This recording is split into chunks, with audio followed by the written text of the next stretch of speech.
The 2021 NHL expansion draft is getting extremely close. Today we're going to do an updated version of our mock draft and predict who the Kraken will select from all 30 NHL teams. And that's coming up next. So welcome back to another video here at Top Shelf Hockey. As I mentioned, today we're going to be doing an updated version of our Seattle Kraken mock draft. So we're going to be predicting which players will be selected from all 30 NHL teams. Now, if you've been following the channel here for some time, we've done a few of these mock drafts in the past, but since the last one that I've completed, there's been a fair bit of trades and signings and a different roster activity, which has certainly changed things on which players will be available, not available, and I thought it was time to do an updated version. Now, by the time this video makes it to YouTube, we won't be too far away from finding out the actual protection list and who's protected and who's available for each team anyway. So I'll probably do one more of these before the actual expansion draft. You can compare that to what I'm going to do here today, once we know the official list and official players that are going to be made available here. So we're going to jump onto the computer. We're going to go into capfriendly.com. We're going to use their Seattle Kraken mock draft simulation tool, go through each team, and I'll give you my predictions on who's going to be protected and who the selection will be from each club. All right, so we're now on the capfriendly.com website looking at the draft simulation here for the Seattle Kraken. So we're going to go through each team. I've gone ahead here before recording to make my selections and make sure everything worked, make sure we had the proper number of forwards, defense, goalies, contracts, cap, hit and all that stuff to make sure we're all lined up and we're meeting all the requirements. Because I want to make sure we're not just picking a player at random. I want to make sure we do this the right way. So with the Anaheim Ducks, we're selecting Hayden Fleury, who's a left shot defenseman. I can play both sides of the ice, making $1.3 million. Under contract for one more season. Based on what the Ducks have to offer here, I'm not going to take the 32-year-old Shattenkirk. In the forward group, we could take a guy like Henrique or Grant Milano. I'm just not feeling that. I mean, the Kraken, I think, are a team that's going to spend, but not all the way to the cap. They want some flexibility. We want some youth.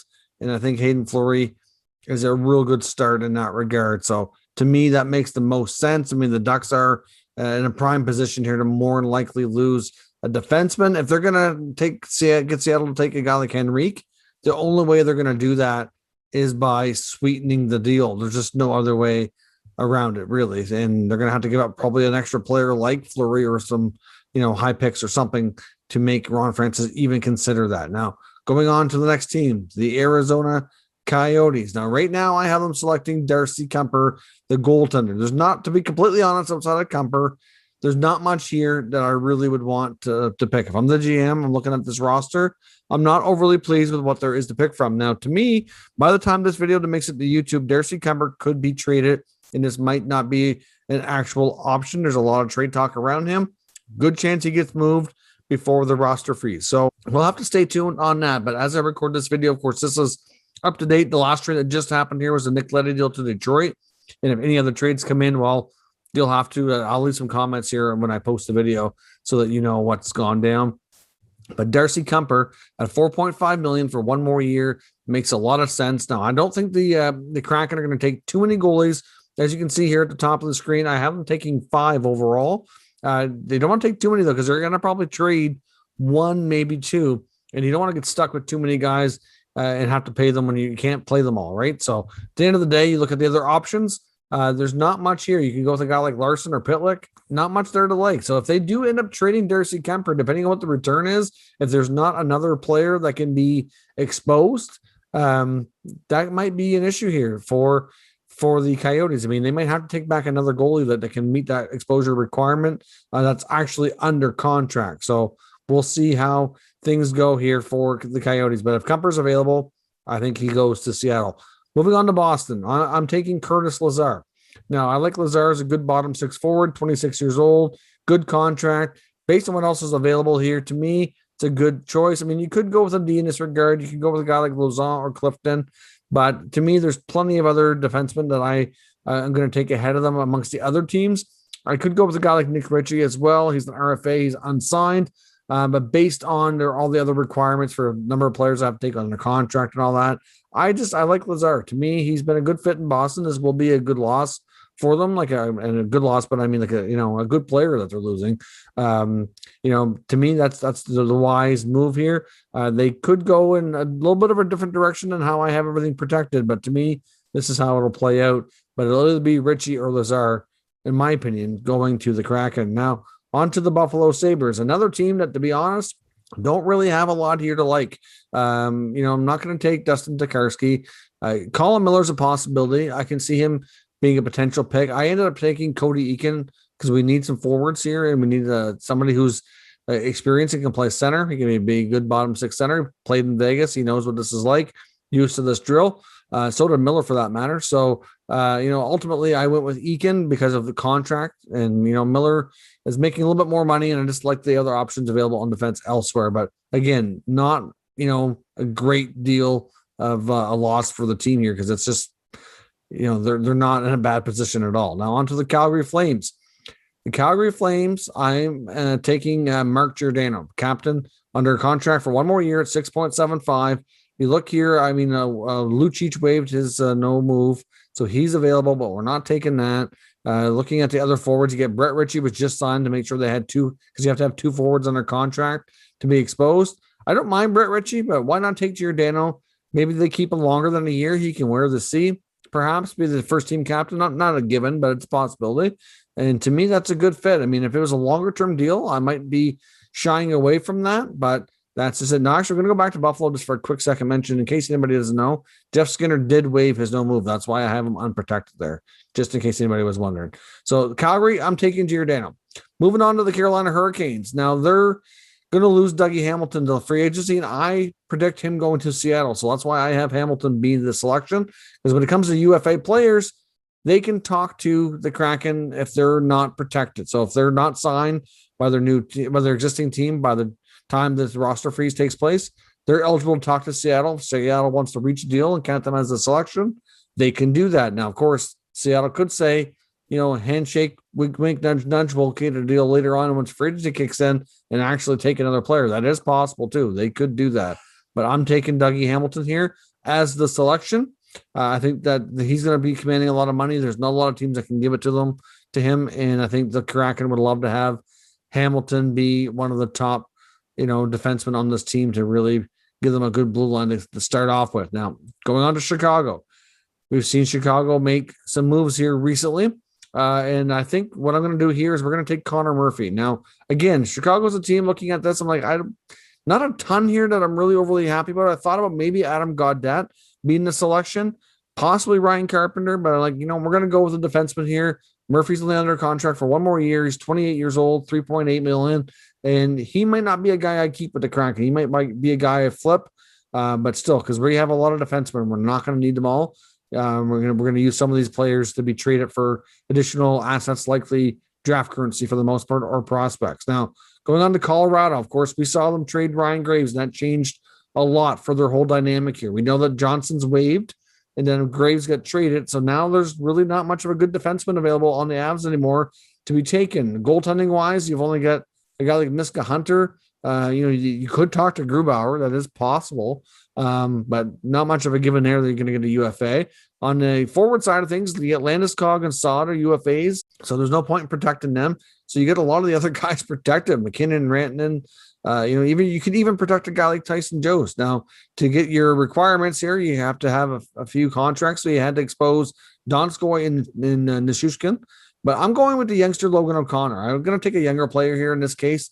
I'm not real fond of the other guys. Not that they're bad players. And just based on what else is out there, I need a few younger players that can maybe be, fringe players and maybe either play lower roles or maybe be a part of your, your AHL affiliate or whatnot. So we're going to go with Logan O'Connor from the Avalanche. Otherwise, I would have taken a defenseman if that trade wouldn't have happened. But of course, they protected themselves wisely. Now, before we continue on with the mock draft, I do want to pause for a moment and acknowledge one of our channel sponsors, The Ultimate Fan. Are you the ultimate hockey fan looking for the ultimate accessory? Well, this NHL licensed product might be for you. Check out their video. Stay cool while cheering on your favorite NHL team with your own customized Ultimate Hockey ceiling fan. Choose from home, away, third jersey, wood, and vintage blade themes. Then select from 2 hockey-like fixture designs, our puck that illuminates your favorite team logo, or our 3D goalie mats. The Ultimate Hockey Fan looks great in any kids' room, she shed, man cave, or sports bar. Not only do our fans cool your room, they make your room look cool. Order your custom fan today at ultimatehockeyfans.com. Thanks very much for watching that. I do greatly appreciate it. Now let's jump back into today's mock draft. On to Columbus. Now, in the Jackets here, again, not a lot to really be overly fond of. We're going to go with Eric Robinson, 26 years old, decent forward, under contract for one more year, under $1 million. Looks like a pretty good deal. Him and Stenley meet those requirements. On the blue line, not a ton there to really get excited about, so we're going to go with Robinson at the forward group. On to Dallas. Of course, Ben Bishop waived his no-move clause, so that takes away Anton Khudobin, who in prior drafts have been the selection for me here. So that's not available to us anymore, so we're not going to do that. On defense, there's not a ton there to like unless you talk to one of the UFAs. I'd be interested in Alexiak if we could get him under contract, but that's debatable. So we're not going to bank on that. So we're going to go ahead and take Jason Dickinson, decent forward, center iceman, making $1.5 million. Obviously, we'll have to get a new contract for him because he's an RFA. 1.5 was his last contract there, so that shouldn't be too big a deal. We're allowed to take a certain number of players without a contract, and he fits that bill. Now, on to Detroit. And of course, this isn't updated here yet, but they did to get Nick Leddy in a trade this evening that is being just being updated here on the website. So obviously, it's not going to really impact what we do here anyway. But obviously, we're going to go with Evgeny Svechnikov as the forward selection. I think he's a player that's been very underutilized in Detroit. He's had some injury issues, but it's a situation where I think he can get a fresh start and maybe make a little bit more of himself there. Going on to Edmonton next, I'm going to take center iceman Kyle Turris. I mean, if he can play anywhere near like he did in Ottawa, he can possibly be, play higher in the lineup and get some more offensive players. The problem with Kyle Turris, to me, in my opinion, is he went to Nashville. He's not playing with good offensive players enough. When he first started, he played with Fiala when Fiala was there too. They had good chemistry, but then Fiala got traded. And really, just ever since then, even during the rest of his time in Nashville and Edmonton, he's not getting a high enough job in the lineup to really play with offensively gifted players. And that's a huge part of it. But he has declined. But, he's only under contract for another year, 1.6. Based on what he's done in the past, I'd be willing to give him a chance compared to what else is available here. Not taking Oscar Klefbom because he's likely not going to play. I don't really want Chris Russell. Everybody else there is mostly UFAs. And with the way I have everything structured here, I mean, we're not taking James Neal. I protected Benson this time and left Cassian open. That seemed to be the popular choice. I could go with a guy like Archibald, but personally, I like Turris. We need some center icemen, and that's that. Florida Panthers, I'm selecting Chris Driedger. I think Driedger is going to be another guy like Dougie Hamilton. That'll be a UFA that works out a deal with the Kraken, and the Panthers will be lucky in that regard because they're going to lose him anyway, so they don't have to lose an additional player to that. He's rumored to be looking for around $3.5 million on a 2-3 year deal. So to me, that would make sense based on what he's done. I'd give them that opportunity. LA Kings are next. I thought about taking Jonathan Quick, and I've done it in past drafts, but obviously things have changed a little bit now with what the players that we can protect with the roster movement. And Quick's a guy that I just don't think they really need anymore based on the other goalie selections.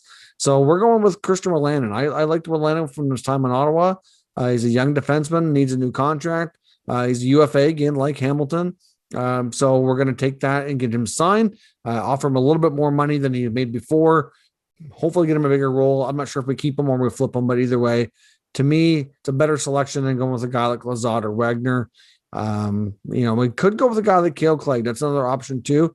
Clegg is certainly another guy. Either way, he's an RFA as well.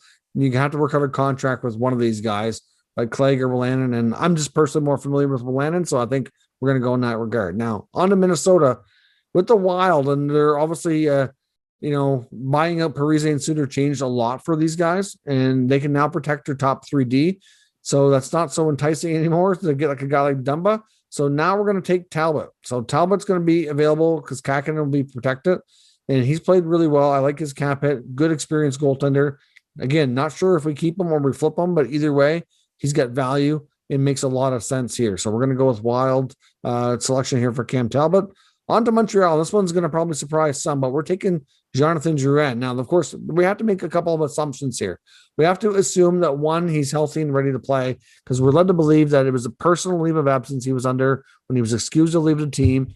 I think it was a case where he really needs a fresh start. And I would talk to Montreal and say, listen, I'll take, now this would be a side deal. This wasn't just Durant going to Seattle. If I'm Ron Francis, I'm not that generous because obviously, he's making 5.5 million, not living up to the contract, needs a fresh start. I think he can be a top 6 forward for Seattle. So I'd say, listen, I'm going to take Durant off your hands, but I do want something else to sweeten the deal. So maybe you have to throw in a couple of draft picks or a prospect or something to that nature. Could be worked out. Obviously, I know they're concerned about losing Jake Allen, and Jake's a good goalie. I would be really interested. There's just, to me, of looking at the other goalies that I've picked here, I just think there's an easier way to do this so that they don't necessarily need a guy like him, and he can stay in Montreal. I can get Durant, I can get some other assets, and that's how we'll do that. That's my prediction for Montreal. We'll see what Bergevin works out for real, but if I'm him, that's what I'm trying to do. For the Predators, we're taking 29-year-old Curly Yarncroke, who's got under contract for $2 million for one more year. Another guy can be a middle 6 forward for you. Maybe you keep him, maybe you trade him. Either way, there's going to be a lot of big ticket items available here too, like Duchesne and Johansson. I contemplated maybe a guy like Mark Borowiecki. I'd consider that too, but there's just so many D available. We needed to make sure we had at least 14 forwards, and I do like Yarncroke for what he brings you for value for that $2 million. And to me, that makes a lot of sense for the Kraken here as well. New Jersey, we're taking defenseman Will Butcher, obviously with that trade that they made, picking up Ryan Graves, that changes their whole dynamic. So they're obviously going to have some different guys exposed now. So it's believed that they're going to expose Subban and Butcher. And obviously they're going to protect some other guys here that they just acquired, like Graves and Siegenthaler, and obviously Damon Severson. So Butcher and Subban will be available. I don't want the $9 million for PK. If the cap hit was different, I'd consider it. But Will Butcher's only 26, got one more year left at 3.7. To me, that's a contract I could work with. I know he hasn't, done great. He got off to a good start in New Jersey, and then I think things have kind of stalled, not gone the best. But as a player, you're hoping you can kind of get back up here to live up to this potential.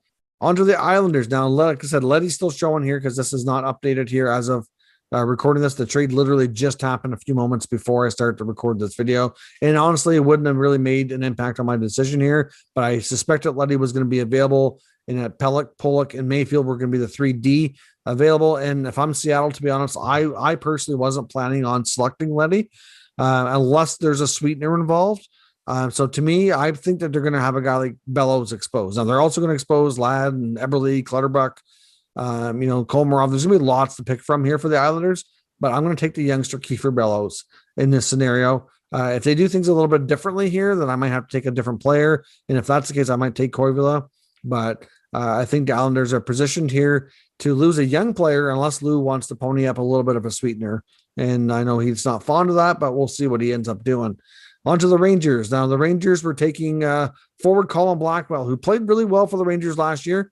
He can get more of an opportunity in Seattle, see if he can kind of, he's a bit of a later bloomer. Didn't really get, 28 years old, still only making a small amount, getting a smaller opportunity, but made the most of it with the Rangers.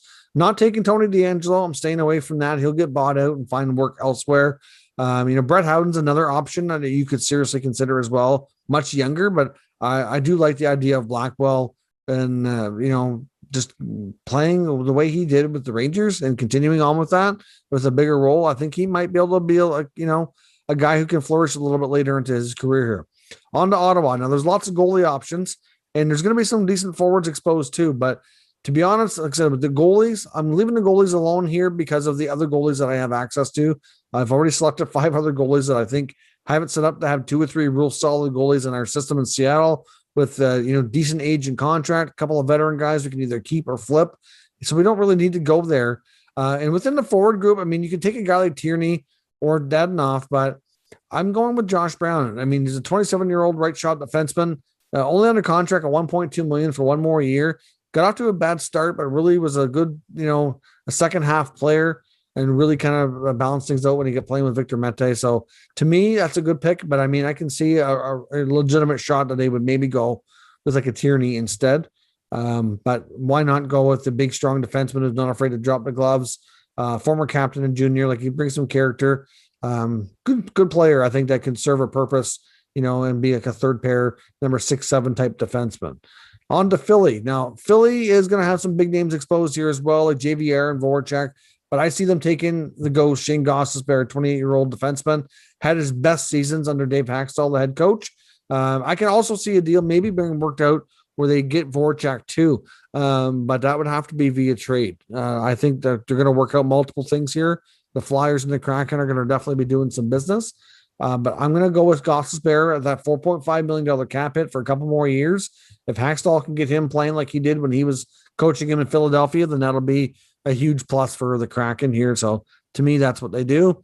The Penguins apparently are rumored to be exposing Tristan Jarry.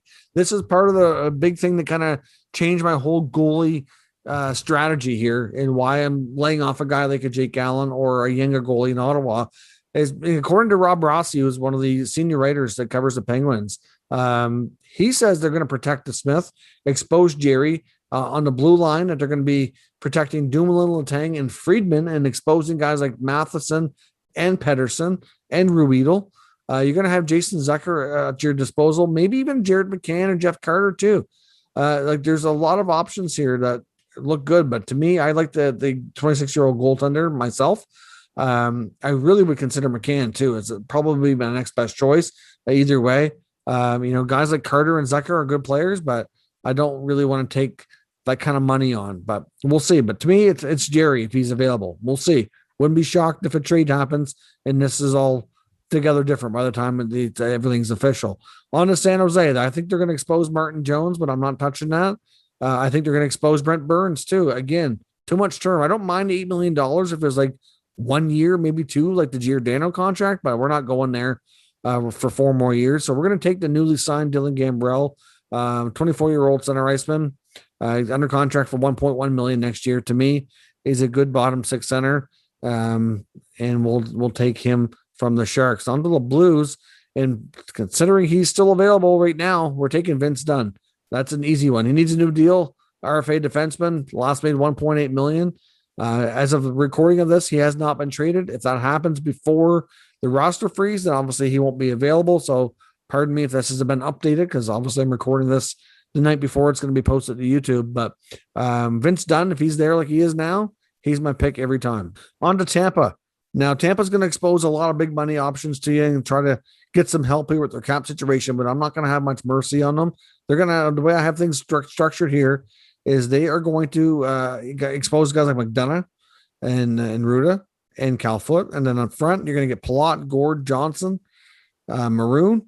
But I'm taking the youngster Calfoot. I really think he's a chip off the old block here of his dad, Adam Foote. Why not take the young player instead of these bigger money deals that, I don't really want? Now, it's possible that we make a deal and I get Johnson, but maybe I get Calfoot as a sweetener and a draft pick or something to that effect. But I'm not taking Johnson for the Lightning unless they sweeten the pot. So that's possible that they would do that. And if so, like I said, I would say I want Calfoot and I want maybe a draft pick too, or something to that effect if I'm going to take Johnson, because there's 3 years on that deal, $5 million. Or I'll take him at a reduced cap hit. That's a possibility too, and it works out as a side trade, something to that effect. Toronto, we're taking Alex Kerfoot as it stands right now. Justin Hall will be your main defenseman exposed.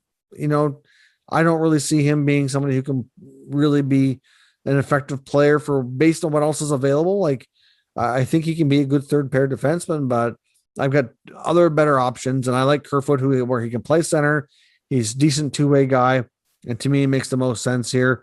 So that's an easy selection from the Leafs. We go into the Canucks, and I'm going to give Jake Virtanen a chance. I mean, to be honest, if he's there, and as of right now, he still is, I know he'll be bought out by the Canucks if he's not. There is rumors that the Kraken will possibly take Holtby, but they're trying to get the Canucks to take it at a reduced cap hit.